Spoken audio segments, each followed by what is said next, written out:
Well, let's get into this conversation now. The African National Congress welcoming the decision to postpone the budget speech. The party says the move is in line with the interest of stability.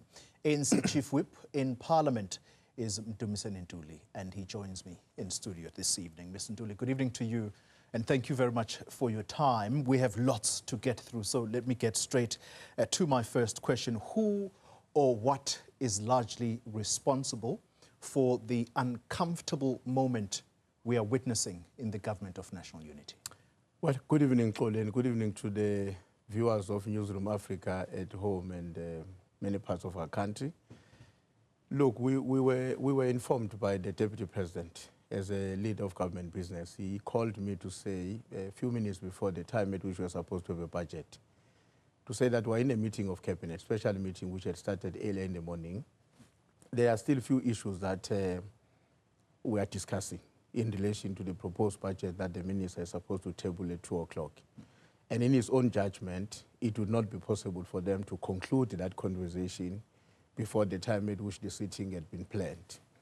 And so it was inevitable that what then becomes a logical thing to do is to accede to their request to have the sitting postponed. And as a chief whip, my immediate task was to engage with my counterparts from the various political parties to say to them, we are now faced with this unprecedented and unexpected situation which we are required to respond to. And in that consultation with the speaker involved, we then agreed that in any case, the sitting was primarily about the budget. If the budget is not ready, there will be no basis to continue the sitting. But the speaker had to allow political parties in the House to reflect on the decision, because this is a House that we all have a responsibility for. Yeah. All right.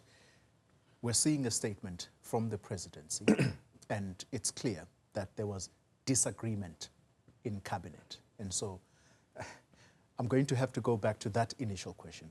Who or what is responsible for that disagreement?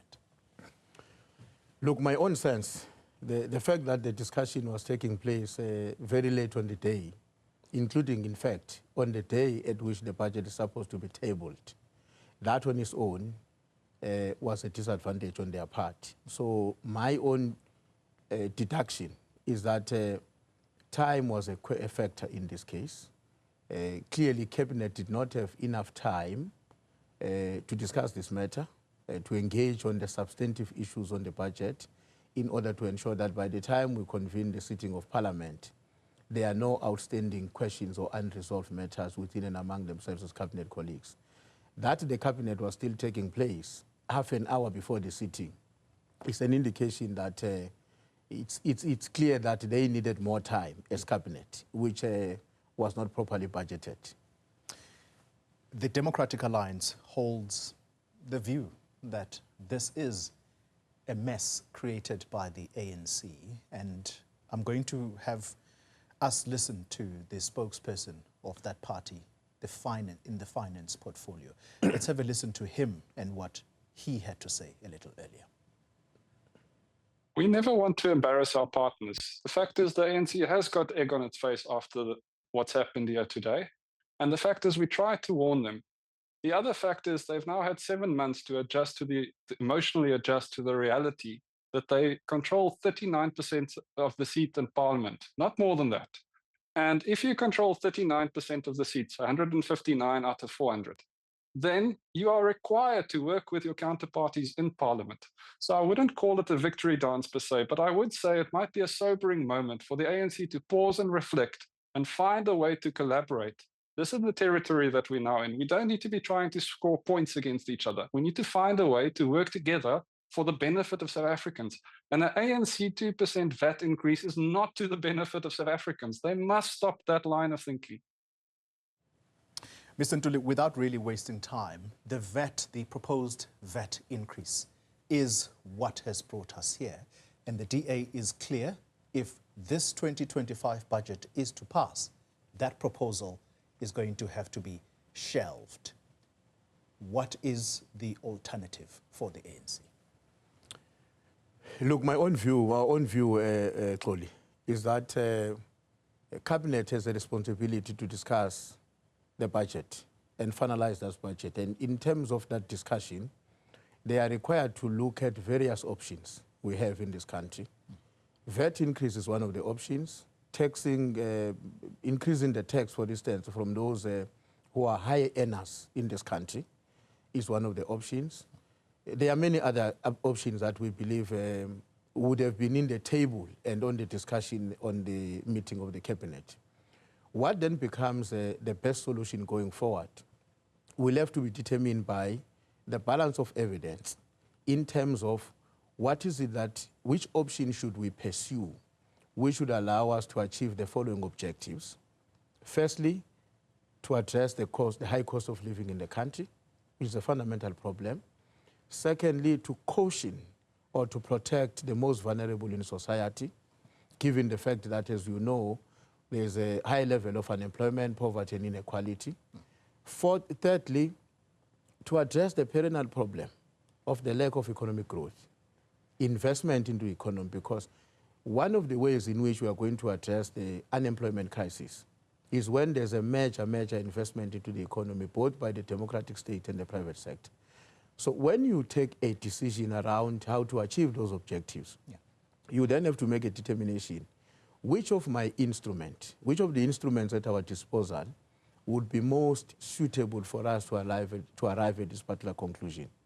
And that is what the cabinet, in our own view, has got to deal with. Because from the ANC's point of view in the caucus, we never prescribe whether you go for this or that, but our position was that there are national imperatives which we have to ensure that we succeed in the achievement of those imperatives.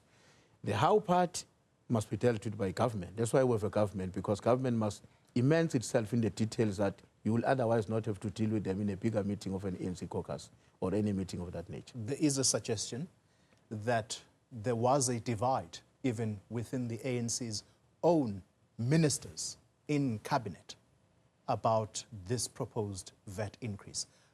How big was that gap? I don't know, because I don't sit in cabinet, but cabinet ministers are ministers of the state. This notion that is propagated all the time by the DA, which we understand the reason why they do so, of wanting to project certain ministers as ministers of the DA, is not consistent with our law. It's completely out of what our jurisprudence actually prescribes. All ministers are ministers of the state. When they walk into a cabinet meeting, they've got two major responsibilities. One is to act honestly and in the best interest of our country. And secondly, is to discuss and arrive at a decision at which all of them, jointly and collectively, would be prepared to defend, advance, and present to the nation. Now, when ministers are in a meeting of cabinet, Ntuli, it's far-fetched that we must then consider, when this one stand up, he come from which part or she come from which part. The question is, what is the position of cabinet, as opposed to what is a party position or positions of the parties where the cabinet ministers are coming from. Whilst on the question of the proposed VAT increase, interestingly, News 24 reporting today and quoting the SARS commissioner, Edward Kisweta, as saying that the 2018 VAT increase did not give, in inverted commas, radically more revenue. What will help, according to Kisweta, is to invest more in SARS's capabilities to collect tax. What are your thoughts around that? This is the man who implements the collection of tax. Well, I would rather deal with, rather than dealing with the merits of what he says, which obviously I would imagine is an opinion that he has formed on the basis of some work that he's doing as a technocrat who is employed by the state in the SARS department.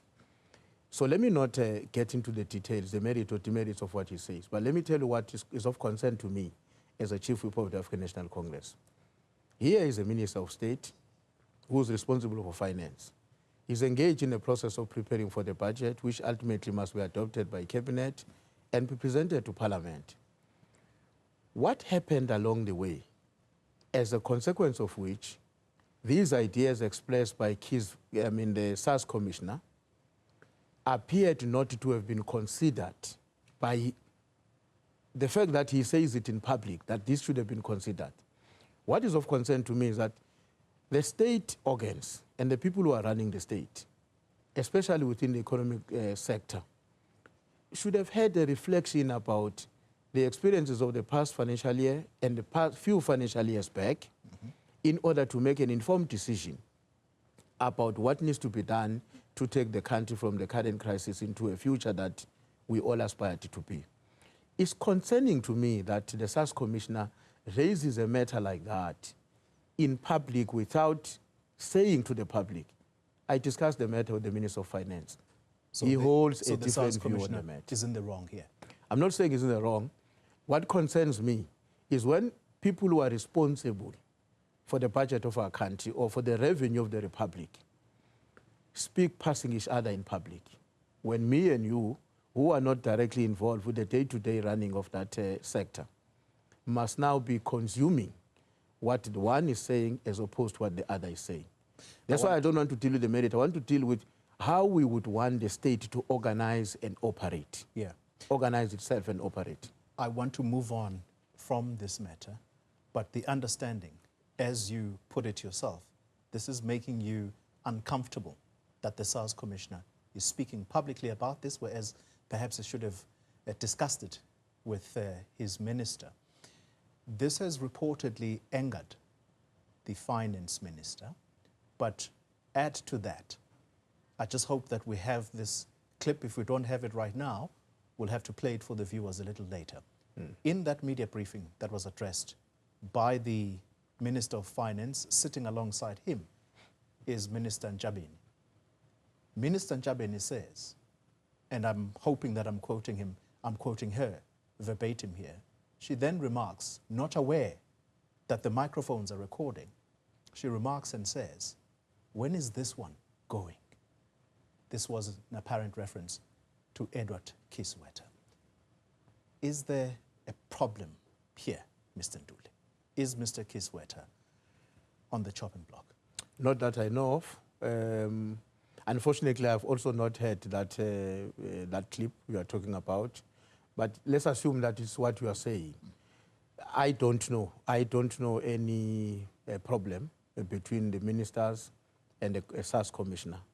As far as I understand, all of them are discharging their responsibilities in a way that we would expect, both as the ANC in Parliament and the Republic, that will be dignified and consistent with what we want them to do on behalf of the Republic of South Africa. And so Minister Njabene's comment is undignified. I don't know those comments if they were there. Of course, if they were there, I'm sure she will have to. I'm sure the president would be interested to know. I would imagine that if comments like that were made and they are public, I'm sure everybody that is senior in government is accountable ultimately, beyond the public, to the president of the republic. In this case, we are referring to a comment made by the minister about the commissioner of SARS, who's equally appointed through a process that the president ultimately has a responsibility for. So if that comment was uttered in a way that we are presenting it, I think that it's a matter that we should find comfort in the fact that the president will be able to find a way to deal with it in the way that will help the situation to be addressed. I'd like us to take a break for a moment, and when we return, I'll pick up on other proposals within this postponed budget speech, and there is a statement that allows us now to talk about it. Even though it was embargoed, it has now been, we've now been given permission as members of the media to talk about elements of what would have been presented in Parliament today. So stay with us. You're watching News at Prime. If you're just joining us, we're wrapping up a discussion with the ANC's Parliamentary Chief Whip, Mdumiseni Ntuli, and he is talking to us about the postponed budget speech that would have been delivered by the Finance Minister in Parliament today. Mr. Ntuli, thank you for staying with us. I'd like to pick on just one item out of that speech because of time constraints, and it's the SRD grant, the Social Relief of Distress grant that was introduced during the COVID period. It is now going to be extended for another year to March 2026. The amount that would have been allocated is 35.2 billion rand. We know that at the moment it currently sits at, I think, about 370 rand. This is the line that is quite interesting.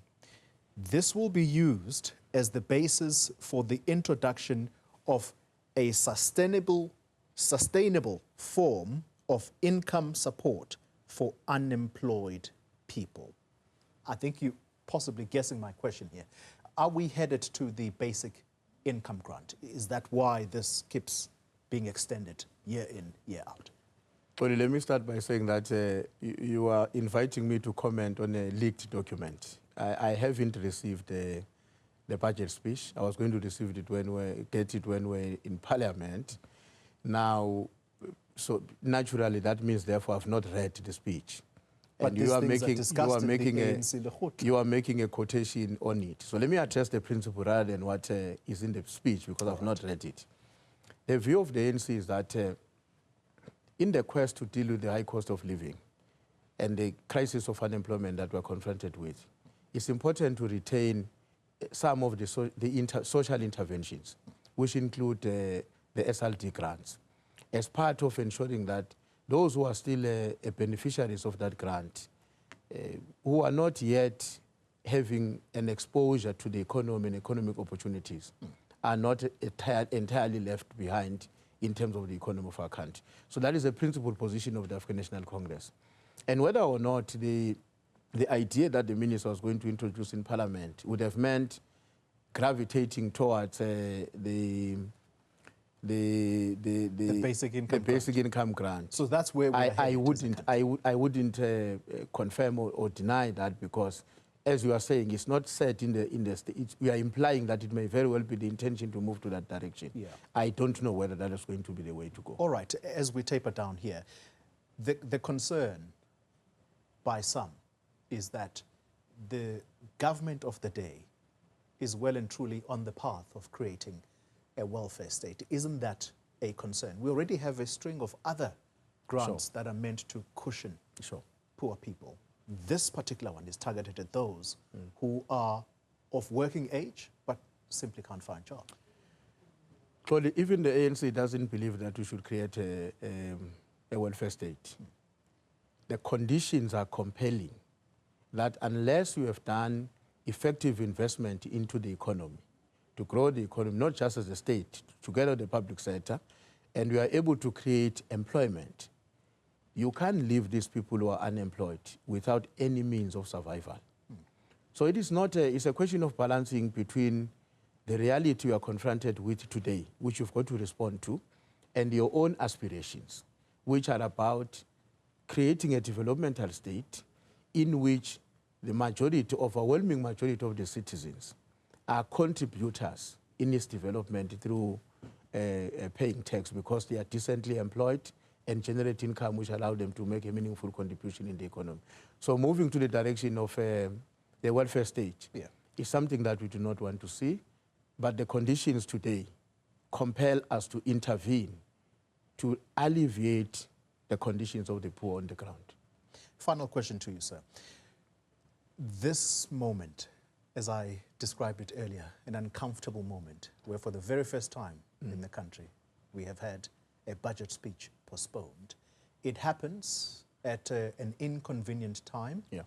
The United States is watching us with a particular amount of attention for their own reasons, but more importantly for us, there's the G20 summit. In fact, the ministers, foreign ministers, are starting their meeting tomorrow. How do you settle investors' fears? How do you regain investor confidence after this episode? Should South Africans be comfortable to say, by the 12th of March, we shall have a budget speech presented? My own view is that there's every reason to be comfortable, given the period between now and that date, and the commitment on the part of the cabinet that they are going to have a discussion. All we need to see happening is that discussion genuinely and effectively taking place. Slowly, what would have been a major crisis would be to have a budget presented in Parliament and not passed by Parliament. That was going to be a national and a major crisis, which would have had a negative impact on the perception of the people, as you are saying, who are coming to this country as foreign ministers of the G20 countries, that but what guarantee will we have that this country will hold this summit when they are unable to pass their own budget? I think those ministers, some of them are coming from the countries where they are governed by coalition parties. They are fully conversant with the fact that in a situation of a government of national unity, as it is the case here, and coalition government, even where they are minority government, there are challenges that government has got to contend with to ensure that you keep the stability of the country and that the priorities of that country are implemented through the budget. So my own view is that this is a less of a crisis we would have been contending with if a budget that has no consensus of the cabinet is presented to the nation, and that lack of consensus also manifests itself in Parliament, and the budget is rejected. That would have been a major crisis for the country. Mdumiseni Ntuli, thank you very much for your time. Thanks a lot. ANC Chief Whip in Parliament talking to us about this postponement. It's been described as an unprecedented moment.